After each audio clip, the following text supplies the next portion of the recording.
সময়টা ছিল 1945 সালের শেষ পর্যায়ে। জাপানের তরুণদের মধ্যে দেশপ্রেমের তীব্র আগুন জ্বলে ওঠে। দেশপ্রেমের অনুপ্রেরণায় উদ্বুদ্ধ হয়ে কামিকাজে বাহিনীতে তারা যোগ দিচ্ছিল। তাদের মধ্যে একজন ছিল ইউকিও তাকাহাশি। এখানে কামিকাজে বাহিনী কি একটু বলি। যুদ্ধ চলাকালীন সময়ে বিমানের সাহায্য নিয়ে আত্মঘাতী হামলা চালিয়ে দেশের তরে নিজেদের জীবন উৎসর্গ করা। এই রকমই একটা মিশনে মাত্র 20 বছর বয়সে ইউকিও সামরিক বাহিনীতে যোগ দিয়েছিল। এই বাহিনীর অনেক ধরনের কাজ ছিল। তার মধ্যে তার দায়িত্ব ছিল বিমান চালিয়ে শত্রুপক্ষের যুদ্ধজাহাজে আঘাত করতে হবে। তার পরিবারের সদস্যরা তাকে নানাভাবে সাহস জোগাতে থাকে, কিন্তু মনের গভীরে ইউকিও সবসময় এক ধরনের দ্বিধায় ভুগতেন। ভাবনাটা এরকম, জীবনকে শেষ করে দেওয়ার পরিবর্তে কিভাবে দেশের জন্য ভালো কিছু করা যায়। 1945 সালের কোনো একদিন সকালে তার ডাক এলো দেশের জন্য জীবন উৎসর্গ করে দেওয়ার। অন্যান্য মিশনের থেকে এটা একটু অন্যরকম। ইউকিওর এটা প্রথম তথা শেষ মিশনের দিন। তিনি প্রস্তুতি নিচ্ছিলেন জীবনের শেষ উড়ানের জন্য। কিন্তু ভাগ্যের কি নির্মম পরিহাস, যখন কামিকাজ বাহিনীর জাহাজগুলো একের পর এক আঘাত হানতে থাকে শত্রুপক্ষের যুদ্ধজাহাজে, কোনোটা বা সফল হয়, কোনোটা মহাশূন্যে জ্বলতে থাকে বিফল হয়ে শত্রুপক্ষের আক্রমণে। তাকাহাশিও তৈরি তার বিমান নিয়ে সুইসাইডাল অ্যাটাকের জন্য। যখন জীবন ও মৃত্যুর মাঝে মাত্র কয়েক সেকেন্ডের ব্যবধান, হঠাৎ তার কাছে খবর আসে তাকেই আক্রমণ করতে হবে না, কামব্যাক।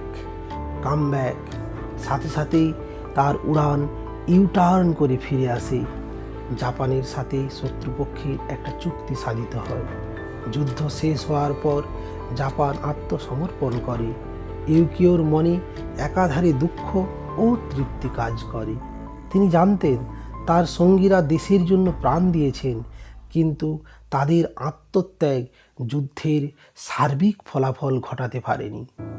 তিনি উপলব্ধি করলেন যে শুধু জীবন দেওয়াই নয়, জীবনের যথাযথ ব্যবহার করাও দেশপ্রেম।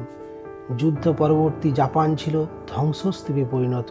অর্থনীতি ভেঙে পড়েছে, খাদ্যের অভাব আর মানুষের মনোবল শূন্য।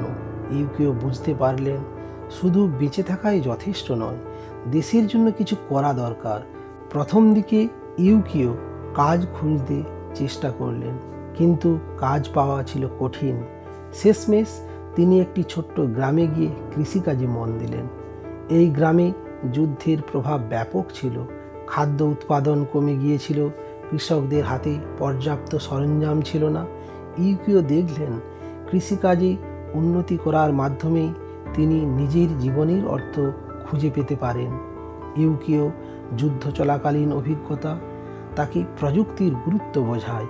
তিনি ভাবতে শুরু করেন কিভাবে কৃষিকাজকে সহজতর করা যায়। তিনি পুরানো যন্ত্রপাতি থেকে যন্ত্রাংশ সংগ্রহ করে একটি স্বয়ংক্রিয় চাল কাটা যন্ত্র তৈরি করেন। তার তৈরি যন্ত্র গ্রামে দ্রুত জনপ্রিয় হয়ে ওঠে। এতদিন যেসব কৃষক দিনের পর দিন কঠোর পরিশ্রম করতেন, তার যন্ত্র তাদের কাজ সহজ করে দেয়। গ্রামের মানুষ তাকে কৃতজ্ঞতার চোখে দেখতে শুরু করে। ইউকিও নিজের আবিষ্কার বাজারে নিয়ে যাওয়ার সিদ্ধান্ত নেয়। কয়েক বছরের মধ্যে তার কোম্পানি সারা দেশে পরিচিতি পায়। ইউকিও শুধু ধনী হননি, তিনি তার জীবনযাপনে পরিবর্তন আনেন। যুদ্ধের সময়কার তার ভুলগুলো তাকে নতুন করে বিনয়ী ও মানবিক হতে শেখায়। তিনি তার অর্থ দিয়ে যুদ্ধ পরবর্তী জাপানের পুনর্গঠনে সহায়তা করেন। গ্রামের স্কুল, হাসপাতাল এবং রাস্তা নির্মাণে তিনি বড় ভূমিকা রাখেন। তিনি সবসময় বলতেন, যুদ্ধ আমাকে শিখিয়েছে যে ধ্বংস কোনো সমাধান নয়, গড়ার মধ্যে আসল শান্তি। তার জীবনের শেষ দিনগুলো কেটেছে শিশুদের সঙ্গে, যাদের তিনি শিক্ষিত করেছিলেন। সেখানে তিনি তাদের বলতেন, যুদ্ধাহত সৈন্যদের তিনি শিক্ষা দিতেন, শিশুদের নিজের জীবনের গল্প শোনাতেন, যুদ্ধের ভয়াবহতা বোঝাতেন, তাদের বলতেন কীভাবে শান্তি ও উদ্ভাবনের মাধ্যমে জীবনের অর্থ খুঁজে পাওয়া যায়। তিনি বলতেন, আমি একজন কামিকাজে ছিলাম যার কাজ ছিল ধ্বংস করা, কিন্তু আজ আমি একজন স্রষ্টা। আমি প্রমাণ করতে পেরেছি জীবন যতই কঠিন হোক তা বদলানো সম্ভব। জীবনের কোনো মুহূর্তই চূড়ান্ত নয়। সঠিক প্রচেষ্টা, উদ্ভাবন এবং মানবিকতার মাধ্যমে যে কেউ তার জীবনকে নতুন অর্থ দিতে পারে।